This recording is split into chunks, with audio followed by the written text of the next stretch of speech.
This is a toolbox that we utilize, and this is just part of it.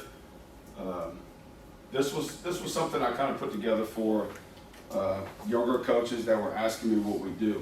And so everyone's got their plan, everyone's got their goals and their objectives, but just take your stuff that you use and then categorize it, put it in a toolbox, and it really allows you, if I go back in there and see what we do, it allows us to make sure that we've covered all our bases. These are the lifting times, and I'll explain why. So this is injury group at 5:30 to 6:30, 6:30 group, 8:30, 10:30, 11:30, 1:30. All of our groups are assigned by academics. Our academic department assigns all those. They will communicate with us, but we want to give that power to the academic department so there's no back issues with us. The 5:30 modified injury group, right? We started doing this because our injury group became really big when we first got there. And unfortunately, we didn't have the time or the resources to take 40 guys in a group and then also have 7 or 8 guys doing modified lifts. Right? So to benefit them, we decided to make a group. Well, only time that was open was 5:30. All right, trainers have to be there. You can imagine how quickly the injury report shrunk.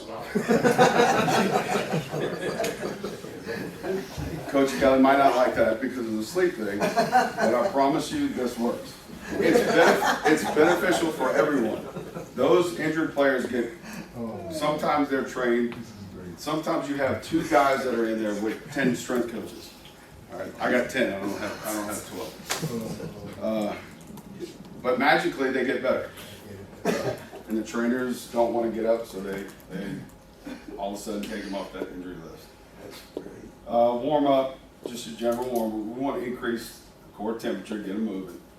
We do a lot of stuff with cadence. We want to make sure that there's a lot of enthusiasm. We stay on count, we stay on cadence. That really gives us a feel of whether or not they're engaged. If you can't tell by your warm up that they're not ready to lift, probably add some things to your warm up that can help you do that. If you got 10 guys counting and only 8 of them are counting, the 2 guys not counting after he's been told count louder. Man, 7. No, count louder, do it again. 7. Okay, we're starting to warm up over. All right, then all of a sudden the leadership starts to kick in. Count louder. All right, I'm not trying to be a jerk. I don't want to take this away from my workout, but it does put them in a situation where they have to hold each other accountable. Okay. And this is our indoor warm up. This is kind of going back to John Curtis days. This is an example of our lift, and this is just an example. And you can see the light, medium, heavy. So I had some new coaches come in, and they were really, really, really big on percentages. And I knew that they knew everything, which meant that they knew nothing. All right. So what percentage? So if you don't know, light, L is light, M is medium, H is heavy. So how would you know what light, medium, heavy is? All right, so take a guess at what this is. Light. All right, what's this one? What's this one? What's this? It's too heavy. And this is too light. If he's talking and walking, that's too light. All right, if you utilize that weight choice, I promise you, you'll get really close to where you want to get. In terms of percentages, the technique stays clean, and we've had a lot of success with that. Now, this is our summer and off-season stuff. During the season, we use percentages and we use velocity-based training. And this is Freaky Friday where we get after it. For Joey, all right, so this is a good one. We had a whole bunch of guys power clean a bunch. We had a whole bunch of dudes back squat a lot of weight. All right, we had a whole bunch of dudes bench press a lot of weight. And it was the worst season we had in a long time. All right, so I'll second you that, because what we did this off season, we got more athletic. We became stronger. We did all the things that athletes need to be better. But I truly believe this. I think athletes, and the way that we think of the word athleticism, I think we get confused sometimes from being a football player. I think athleticism is movement. So if I run fast, I jump high, I throw something far, all right, that's a movement. To me, football is a movement plus consequence. All right, so an example would be like at the combine, if they had this. We're going to run 2 40s, right? First 40, unimpeded. Line up, go. Run as fast as you can. Second rep, a med ball is going to fly at your face 30 miles an hour. Okay? Now, what I think is the track athlete would run really fast, first rep. And I think the second rep, that athlete would have a huge difference in his speed. Whereas a football player would run the first rep, whatever speed he runs, and then the second rep would be pretty close because he knows something's coming. He knows he's got to avoid, dip, jump over, go around it. Whatever it takes, he's not going to slow down. Okay, so to me, football is movement plus consequence. So we increased athleticism, but we didn't do the other stuff. Okay, objective power. We test in season, we test during the summer, and again, we don't test the travel guys, but the non-travel guys do. We use perch, and we use different exercises, train their power, test their power. This is the web chart that Coach Moffitt talked about. We kind of just took all the data that we collected. This goes back to LSU 2018, and so you can see where all the measurements went. So it favored heavily the D lineman for the concentric RPD. Joey, if you see this, what do you see here? Concentric versus eccentric? Yeah. So we went individual players, so you can actually go and look through. So essentially, we're creating a profile for them. For us, this information is good. This guy here was a freak on the plates. Was a world-class athlete. Is he still playing? Not sure. Who is it? Kerry. No, he's not playing. But he was a very explosive athlete, obviously. All right, so another way, this is Coach Johnson's report. Tim Johnson, this is the perch. So we had our skill guys back squat trends throughout the year, starting September, October. So you can see the power, you can see the speeds, peak power. So we want to make sure that any of these declines that we see, obviously this is a new set, but over time we were able to make some adjustments. So if we saw that there was a decline in the power, we adjusted the weight, we adjusted the volume, and all of a sudden those came up the next week. So to have this information and not use it, I think is almost a crime. So you have this ability to do it, you just got to do a little bit of leg work. All right, so the objective for speed, again, we test in winter, summer, and in season, because we want to test our speed. Really, essentially, we want to test their ability to run fast, and we want to test their ability to play fast. So for us, we're constantly tracking with our GPS. So we utilize that. Here's the toolbox for speed. And so this was a project that I had at Florida State. All my guys were arguing about different speed things we can do, and it was great.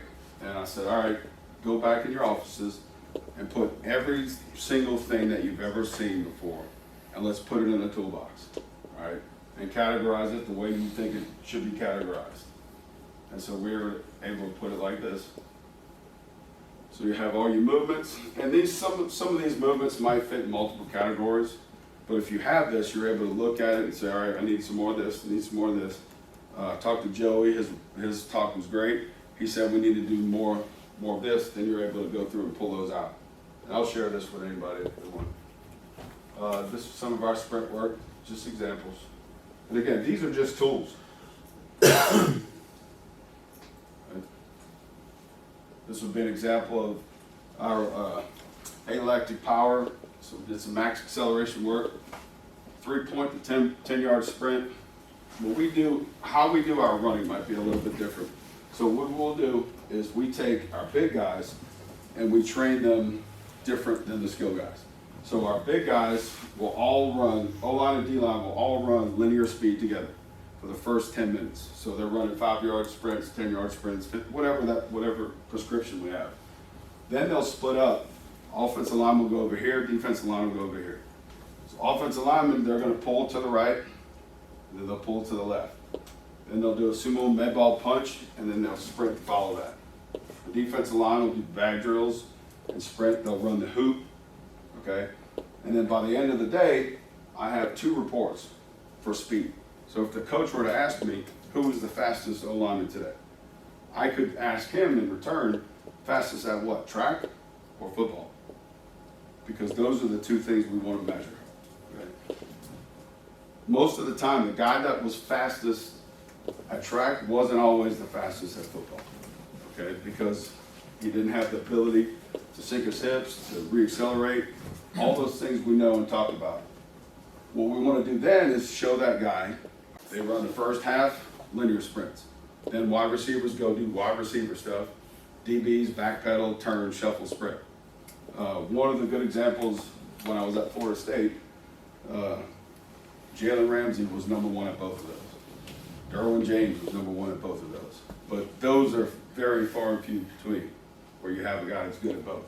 What you want to do is separate those and then give him the necessary training to help him become better at those. So, does that make sense? Conditioning, that's however you want to think about that, but we use the GPS for our conditioning. And so if you were to come and watch one of our conditioning sessions, these are the only things we're looking at. So real-time heart rates pop up on GPS. What we'll have is one field. I'll have receivers and DBs over there. I'll have mid-skill in the middle, and then O-line and D-line will be on the side. And they'll be on the side because they're going to use a med ball, and they're going to take the med ball and they're going to throw it against the wall. Okay? Was it you or Joey that talked about the number of times they punched throughout the day? Joe. So we use that for their running. Okay? So when I saw that the first time, I looked at it, and it made sense, made perfect sense. But then when I saw it, I went, I'm going to get fired. Because that doesn't look hard. The wide receivers are jogging 100 yards. The DBs are backpedaling 50 yards. It's a nice, easy pace. Okay? Linebackers and running backs are doing some 45-degree cuts, some jump cuts, some light plyos. Right? It all looked easy until I looked at the heart rates. All the heart rates were matching. So the big guys doing this had the same heart rate as those dudes running. All right, and it makes perfect sense from what I understand about the human body, but as a football coach, it didn't make sense because those guys were running. All right, and then sure enough, a few minutes later, the DBs start going, how come they ain't got to run? Okay, and the big guys said, how come they don't have to throw this med ball? And I said, you know what? Switch. What? Yeah, switch. I don't know either. All right, so switch. All right, sure enough, as soon as the skill guys got over there, they were like this. Or the ball kept dropping. Big guys went over there, their heart rates went through the roof.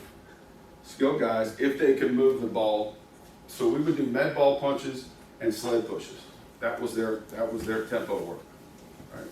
Skill guys went over there and tried to push the sleds. First, most of them couldn't even move it. If they were able to move it, they had to put so much force into it that their heart rates.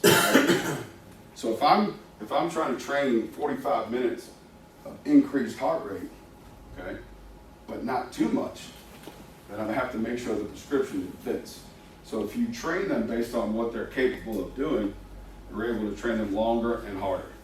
And so early on in the summer, we do 40 minutes of prescribed heart rate zone.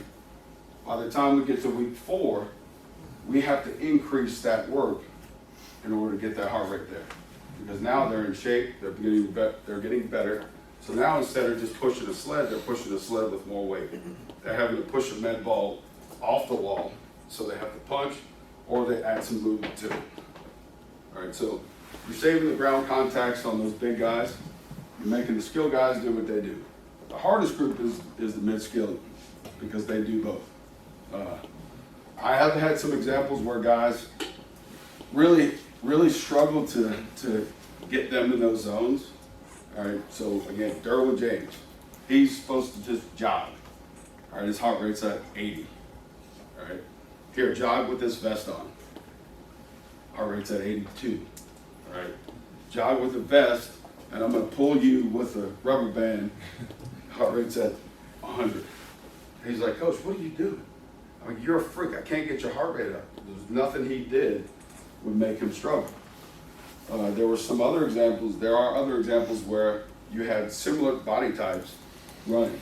And so with the receiver group, I'd go over there and they would run. We're looking at the heart rates, and we're talking back and forth on radios. So he's saying, all right, he's back, his heart rate's back down, he can go. He can go. You stay.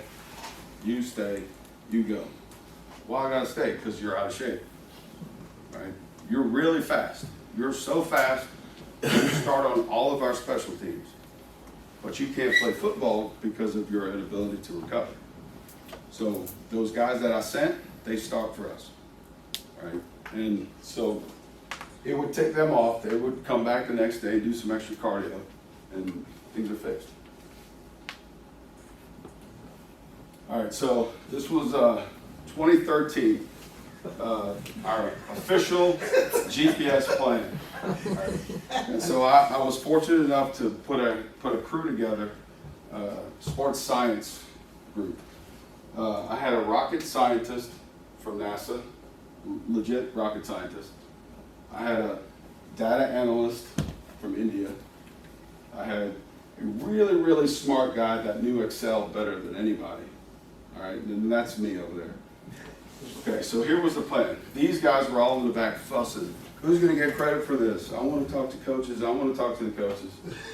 So, all right, well, you can't talk to coaches because you only speak NASA.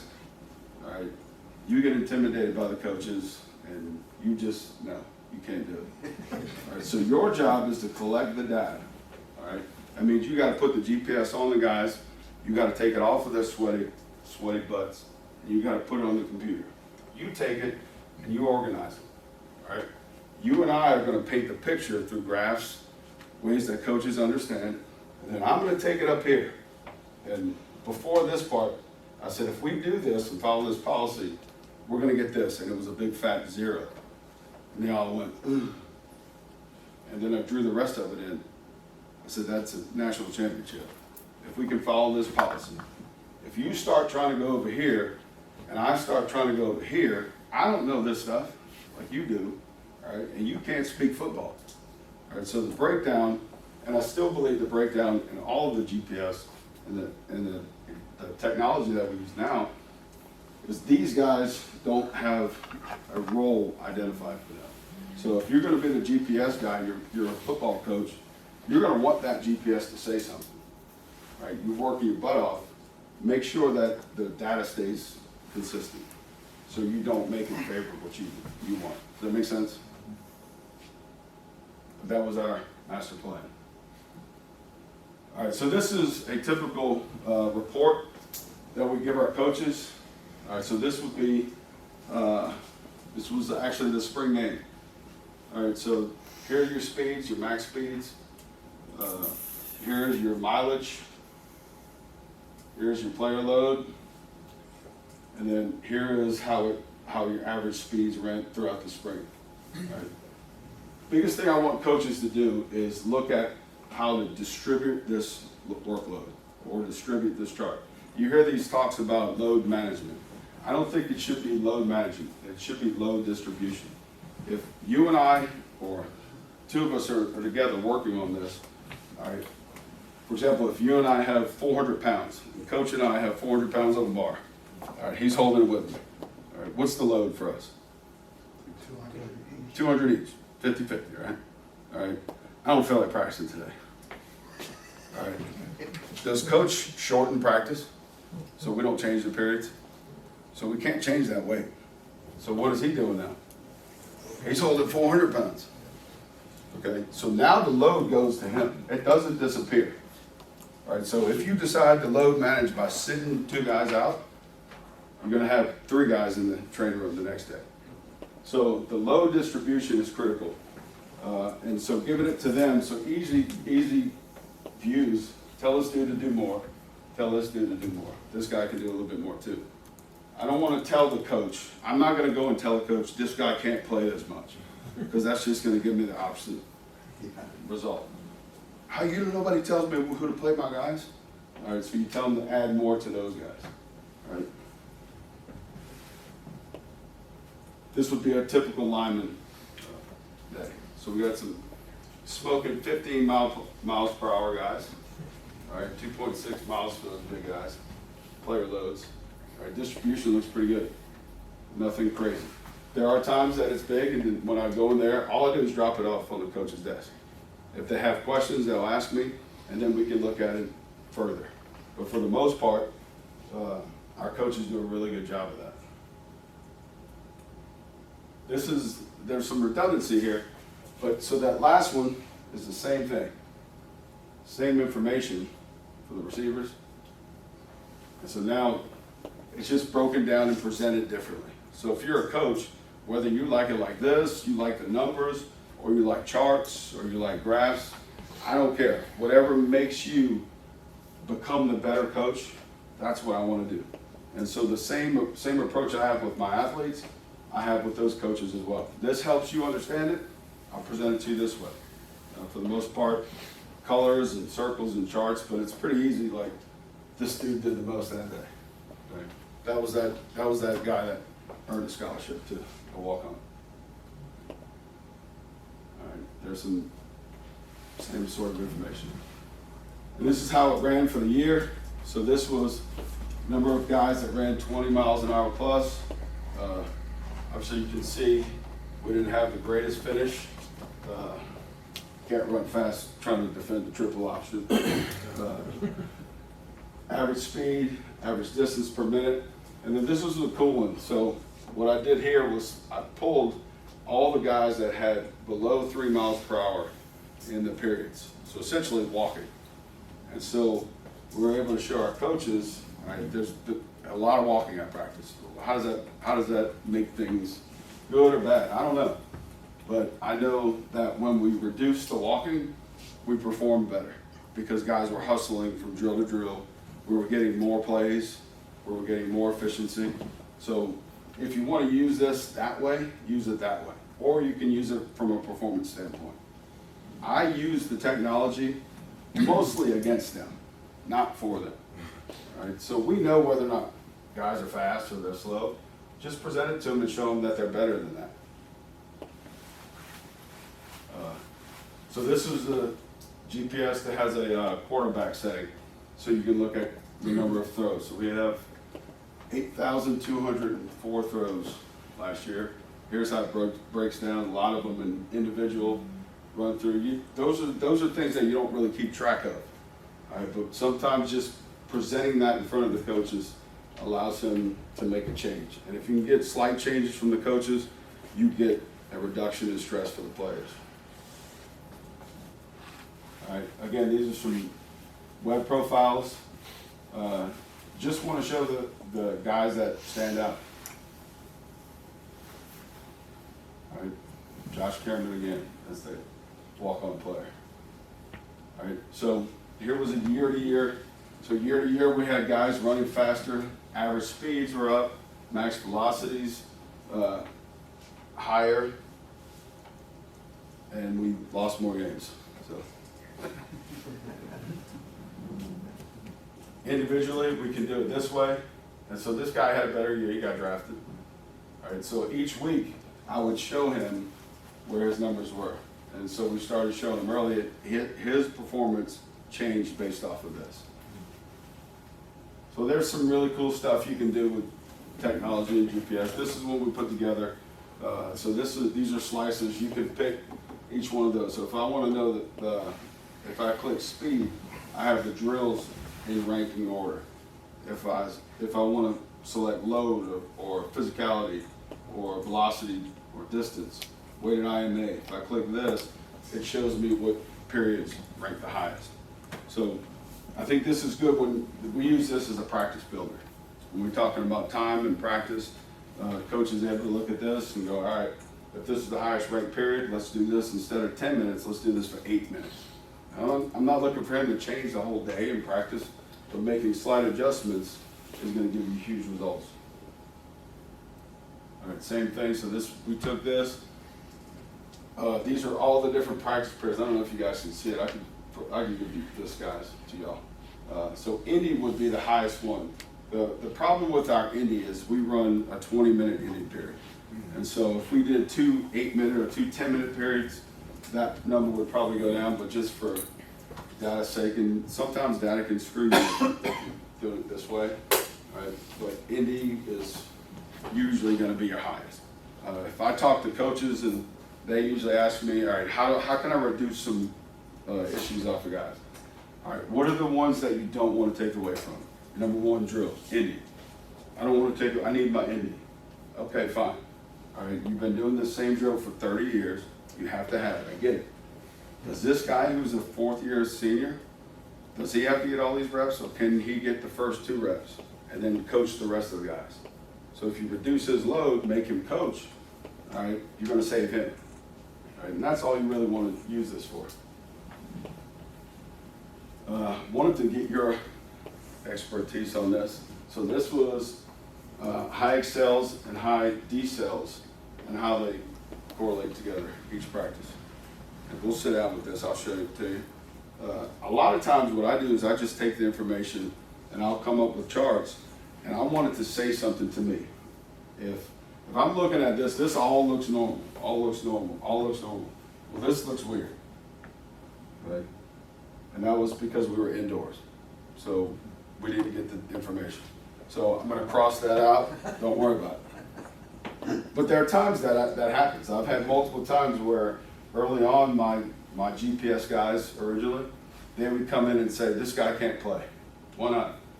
Because he's only having accelerations to his left side. Okay, what position does he play? I don't know. Okay, let's go see it. All right, and so I see the name and I'm kind of chuckling. All right, this guy plays quarterback and he's right-handed, so he's only getting this. So unless he turns and does this, don't worry about that. All right, and that was his first step. And so what I did with him was I made him go out to practice every day. And I made him hold a notepad. And I said, write down what you think the GPS is going to say. All right, so you see wide receivers, guess what they're going to have a lot of? Joey talked about it earlier. They're going to run a whole bunch. All right, your big guys are going to have in the box accelerations, decelerations, change of direction. All right, your midfield is going to have some other stuff. All right, so then once you have this information, train them based off what you see.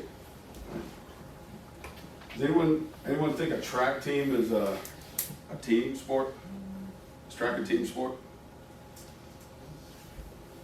Not really, right? All right, but you can win a team championship, right? All right, I would say football has the same variance in athletes as track, but we always look at football being football. It's a team sport, so everybody should do the same stuff. All right, if you've got shot putters doing what sprinters are doing, you're probably going to run into injuries. If you've got long distance athletes doing what shot putters are doing, you're probably going to have issues. That's the same thing. That's the unnecessary strain and pressure we put on football players when we have an offensive lineman that's built to push and pull, running like Steve Prefontaine.